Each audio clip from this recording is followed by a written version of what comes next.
Hello everyone, welcome to my channel. Myself Sudha. आज हम इस वीडियो में नॉट सेट 8 का स्कोर कार्ड रिवील करेंगे, क्योंकि मेरे बहुत सारे जूनियर्स और बहुत सारे लोग मुझे टेलीग्राम पे भी डीएम करके पूछ रहे थे कि आपका स्कोर क्या रहा और प्री क्लियर करने के लिए हमें कितना स्कोर लाना है ताकि हमारा प्री इजीली क्लियर हो जाए। तो आज इस वीडियो में आपको अपना प्री और मेंस दोनों का स्कोर कार्ड दिखाऊंगी ताकि एक आपको आइडिया लग सके कि आपको कितना स्कोर करना है कि आपको आपका ड्रीम मीम्स मिल जाए। So let's begin with the video.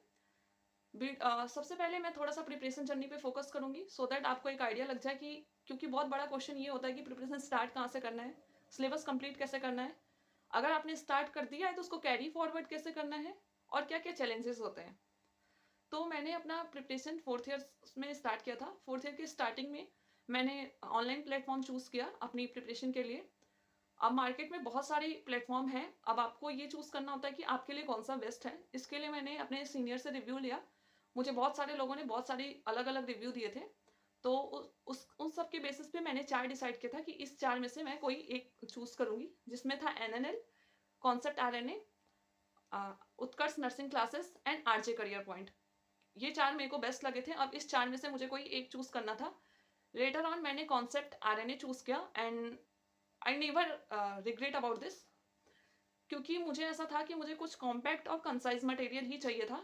ज़्यादा कुछ नहीं पढ़ सकते क्योंकि फोर्थ ईयर ऑलरेडी बहुत हेक्टिक है और आपके पास इतना भी टाइम नहीं है कि आप बहुत ज़्यादा कुछ वास्ट में पढ़ सकते हो। तो और अल्टीमेटली ये होता है कि आप कोचिंग कोई सी भी ले लो, सेल्फ स्टडी आपको करनी ही पड़ती है। कोचिंग बस इसके लिए होता है कि आपको एक आउटलाइन पता चल जाए, आपके दिमाग में ऐसा हो जाए कि आपको किसी पर्टिकुलर चीज़ से क्या चीज़ पढ़नी है, किस चीज़ पे ज़्यादा फोकस करना है। इस चीज़ के लिए कोचिंग इंपॉर्टेंट होती है। अदरवाइज आप बिना कोचिंग के भी सेल्फ स्टडी से भी आराम से कर सकते हो। और उसके बाद मैंने अपनी प्रिपरेशन स्टार्ट की। आपको पता ही है कि फोर्थ ईयर काफ़ी हेक्टिक होता है। फोर्थ ईयर में इंटर्नशिप होता है, आपका रिसर्च प्रोजेक्ट होता है, बहुत सारे रिक्वायरमेंट्स होते हैं। तो इसके साथ साथ मेरे को इतना टाइम मिला नहीं, जितना भी मिला बस मैं उसमें अपने सिर्फ कोचिंग के नोट्स ही बना पाई थी, क्योंकि जो मैंने बैच ज्वाइन किया था वो सिर्फ 8 मंथ का था और वो 8 मंथ के बाद ऐसा था कि एक्सपायर्ड हो जाएगा। तो उस 8 मंथ में मेरे पास बस इतना 6 to 7 मंथ तो मेरे को नोट्स वगैरह कंप्लीट करने में ही लगे थे अपने पोस्टिंग के साथ साथ। और बाकी जो 1 मंथ बचा था इसमें मेरे पास इतना टाइम नहीं था कि मैं सारे नोट्स को गो थ्रू कर लूँ और फिर से उसका टेस्ट वगैरह बाकी उसका जो बैच में फीचर मिल रहा है उसको एक्सप्लोर करूँ। पर कैसे भी करके मैंने थोड़ा बहुत पढ़ा और उसके बैच के कुछ टेस्ट ही दे पाई थी, ज़्यादा टेस्ट मैं वहाँ से कवर कर नहीं पाई क्योंकि टाइम नहीं था। और ऐसे करते करते दिसंबर आ गया था। दिसंबर में हमारा कोर्स कंप्लीट हो गया था और हमें हॉस्टल खाली करना पड़ा। तो अब ऐसा था कि घर जाएं या फिर वहीं रुक के प्रिपरेशन किए करें। 4 साल से वहाँ रह रहे हैं। मैंने अपना ग्रेजुएशन एम्स भोपाल में किया है, तो मैं 4 साल से उधर रह रही हूँ।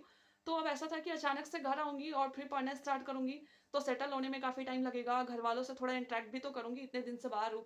तो मैंने डिसाइड किया कि अभी इतना टाइम नहीं है, 3 to 4 मंथ की बात है, तो 3 to 4 मंथ मैं यहीं रह जाती हूँ। उसके बाद नॉर्थ सेट एक बार हो जाएगा, उसके बाद घर जाऊँगी।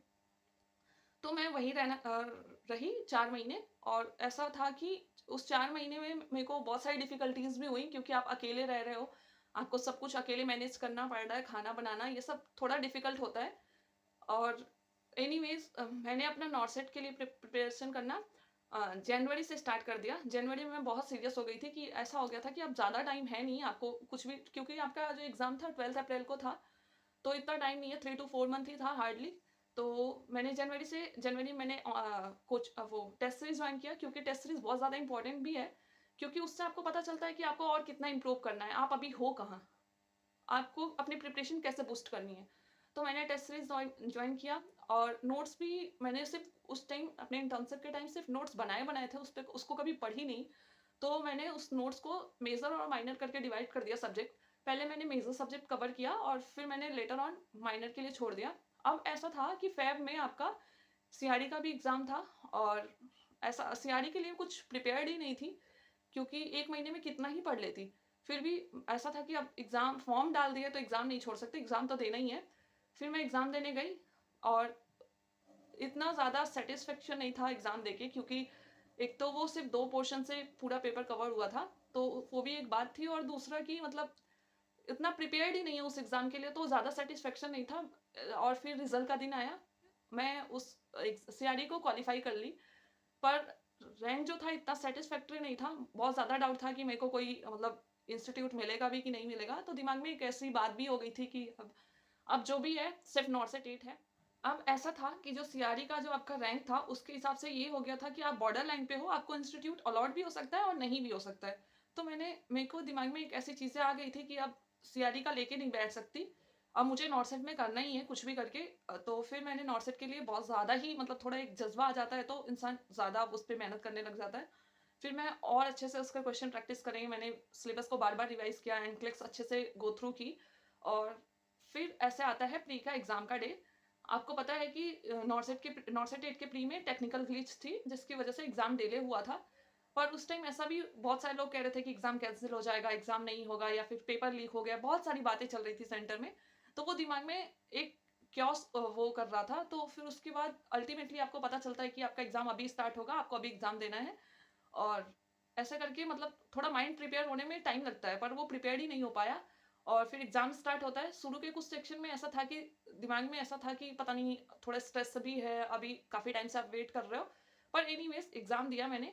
जब मैंने एग्ज़ाम कंप्लीट कर लिया तो मेरे को ऐसा लगा कि ठीक है, प्री का क्वेश्चन देख के मेरे को ऐसा लगा कि प्री क्लियर हो जाएगा, इतना ज़्यादा भी कुछ टफ नहीं था। ठीक-ठाक से हो जाएगा प्री। पर और फिर जब हम बाहर निकले एग्ज़ाम हॉल से, तो मेरे बहुत सारे बैचमेट का भी सेम सेंटर था। हम रास्ते में क्वेश्चन डिस्कस किए। क्वेश्चन डिस्कस करने के बाद मेरे को थोड़ा-सा डिमोटिवेशन हुआ कि अरे यार! मेरा तो ये भी गलत हो गया, क्योंकि आपको पता है जब आप क्वेश्चन डिस्कस करते हो तो बहुत सारी चीज़ें सही भी निकलती हैं, बहुत सारी चीज़ें गलत भी निकलती हैं। फिर पर फिर भी ऐसा था कि चाहे जितना भी गलत हो जाए, प्री तो क्लियर हो जाएगा। एक ऐसा था मेरे दिमाग में। और उसके बाद मैं घर आई। वापस रूम पे आके मैंने यूट्यूब का लाइव वीडियो स्टार्ट किया, मैंने देखना स्टार्ट किया। फिर मेरे को उस ये सब करके एनालाइज़ करने के बाद मेरे को इतना पता चला कि प्री एनीवेज़ क्लियर हो जाएगा, इतना अच्छा भी नहीं हुआ पर क्लियर तो हो ही जाएगा। अब मुझे मेंस के लिए पढ़ना है। अब मेंस के लिए ऐसा था कि कुछ पता नहीं है कि क्या पढ़ें अब, कुछ अलग सिलेबस तो है नहीं, सिलेबस तो सेम है, पर पढ़ना कहाँ से है? अब क्या पढ़ूँ? अलग से क्या पढ़ूँ? और इतना टाइम भी नहीं है। तो फिर मैंने कुछ-कुछ यूट्यूब वीडियो की हेल्प ली कि अभी क्या पढ़ना चाहिए, क्या नहीं पढ़ना चाहिए, अपने टीचर्स से पूछा। फिर उसके हिसाब से मैंने डिसाइड किया कि मैंने सिर्फ़ उस टाइम जो मैं पढ़ी थी उसको दोबारा गो थ्रू की। एक बार एनक्लेक्स दोबारा से रिवाइज़ करी और सिर्फ़ क्वेश्चन प्रैक्टिस किए till the date of exam. सिर्फ़ क्वेश्चन ही किया था मैंने। और फिर आता है मेंस का डे। मेंस के डे में थोड़ा-सा ज़्यादा स्ट्रेस था, क्योंकि अब ऐसा था कि अब आपको आपका प्री क्लियर हो गया है, अब सेकंड स्टेज है, सेकंड स्टेज में बहुत सारे लोग वहाँ से भी बाहर आ जाते हैं, तो थोड़ा स्ट्रेस ज़्यादा था। और जब एग्ज़ाम शुरू हुआ, एग्ज़ाम 3 आवर्स का होता है, आपको भी पता है, तो 3 आवर्स थोड़ा एक लंबा टाइम हो जाता है आपको। एनीवेज़ एग्ज़ाम खत्म हुआ, पर इस बार जब मेरे अंदर वो कॉन्फिडेंस नहीं था जो प्री के टाइम पे था। जैसे प्री के टाइम जैसे ही एग्ज़ाम खत्म हुआ तो ही मुझे लग रहा था कि मेरा प्री तो क्लियर हो जाएगा। पर मेंस के टाइम पे ऐसा था कि मुझे ऐसा नहीं लग रहा था कि मेरा मेंस क्लियर होगा। मुझे एग्ज़ाम में ही ऐसा लगा कि मेरा मेंस नहीं होगा। मुझे बहुत ज़्यादा स्ट्रेस हुआ, बहुत ज़्यादा रोना आ रहा था। और इस टेंशन से सर में दर्द हो रहा है। फिर हम बाहर निकले एग्ज़ाम सेंटर से। बहुत सारे दोस्त जो मेरे दोस्तों का जो सेम एग्ज़ाम सेंटर है वो भी वहाँ पे हैं। उनसे पूछा कि उनका कैसा हुआ? उनसे भी ऐसा अच्छा कुछ ऐसा फीडबैक मिला नहीं। फिर रास्ते में हम क्वेश्चन डिस्कस कर रहे हैं। क्वेश्चन डिस्कस में और ज़्यादा मतलब क्वेश्चन गलत दिख रहे हैं। फिर बहुत ज़्यादा स्ट्रेस हो गया। मतलब रूम पे आते-आते ऐसा हो गया था कि मैं आने के बाद से कुछ नहीं किया। आते ही मैं यूट्यूब खोल के बैठ गई, लाइव क्वेश्चन सॉल्व कर रही हूँ। और उसके बाद भी ऐसा मतलब इतना डिमोटिवेशन हुआ कि क्योंकि कुछ चैनल अलग आंसर बता रहे हैं, कुछ अलग आंसर बता रहे हैं आपको। फिर मुझे ऐसा ही लगा कि बस अब मेंस क्लियर हो जाए तो बड़ी बात है। और एक ऐसा भी था कि आपको सीनियर ने बोला था कि अंडर 1000 अगर तेरा रैंक आ जाता है तो तुझे कोई ना कोई एम्स तो मिल ही जाएगा। और मेरे दिमाग में बस यही था कि कुछ भी हो, बस कोई भी एम्स मिल जाए। मेरा ऐसा कुछ भी पर्टिकुलर फिक्स नहीं था कि मुझे ये अंडर इतना रैंक लेके आना है, ऐसा कुछ भी नहीं था मेरा। तो फिर जब मैं उस पेपर को एनालाइज़ की थी यूट्यूब से, तो मुझे ऐसा लगा कि अंडर 1000 तो मुश्किल है, अंडर 1500 आ जाए तो बड़ी बात है मेरे लिए। तो मैं अंडर 1500 पे भी बस अब ये देखने लग गई कि अंडर 1500 मेरा सिलेक्शन हो सकता है कि नहीं हो सकता है। फिर इट कम्स रिजल्ट डे। अब ऐसा था कि मैंने डिसाइड किया था कि अगर मैं नॉर्सेट 8 क्वालीफाई हो जाता है, अगर मेरा सिलेक्शन हो जाता है तो मैं परमानेंट घर के चली जाऊँगी। अदरवाइज़ मैं घर पे जाके वापस यहाँ पे भोपाल रहने आऊँगी। दोबारा प्रिपरेशन करूँगी नॉर्सेट 9 के लिए। तो मैंने टिकट उसके अकॉर्डिंग कर लिया था। 6 मई को आपका रिज़ल्ट आया था नॉर्सेट 8 का। और मेरा टिकट था जो घर आने का वो 8 मई को था। 8 मई को मैंने अपना घर आने का टिकट करवा रखा था। 6 मई को रात को रिज़ल्ट आया। मैं बहुत पहले तो मैंने जस्ट रिज़ल्ट खोला। मेरे को अपना रोल नंबर याद था। मैंने अपने रोल नंबर चेक किया और फिर मैंने रिज़ल्ट देखा। मैं आई वाज़ वेरी शॉक्ड। मुझे यकीन नहीं हो रहा था कि वो मेरा ही रोल नंबर है। तो फिर मुझे लगा कि क्या पता मैंने गलत याद कर लिया हो। तो फिर मैं जल्दी-जल्दी एडमिट कार्ड खोज रही हूँ फ़ोन में।